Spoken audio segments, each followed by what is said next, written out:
এই দাঁত দেখি, দাঁতগুলো তো ফাঁক ফাঁক কেন তোর? দাঁত দেখি, দাঁতগুলো এরকম ফাঁক ফাঁক কেন?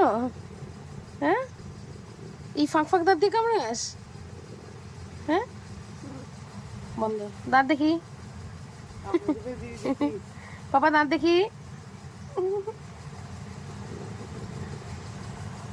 আবার বন্ধ। আবার দাঁত দেখবো তখন, যখন বলবো তখন। ঠিক আছে, হ্যাঁ শুয়ে পড়ো তাহলে। হ্যাঁ। অরিও দাঁত দেখি, এইভাবে ঘুরে। অরিও দাঁত দেখি। আরে রেস্ট টাইম না, এখন দাঁত দেখানো টাইম। দাঁত দেখি, ফাঁক ফাঁক দাঁত। ঠিক আছে শুয়ে পড়ো এবার, এখন দেখবো না। শুয়ে পড়ো, হ্যাঁ হ্যাঁ হ্যাঁ, ঘুমিয়ে যাও। অরিও লাস্ট টাইম, দাঁত দেখি। বলার আগে দেখিয়ে দিচ্ছিস কেন? দেখি, ফাঁক ফাঁক দাঁত। লাস্ট কবে দাঁত পেয়েছিলি? শুয়ে পড়ো।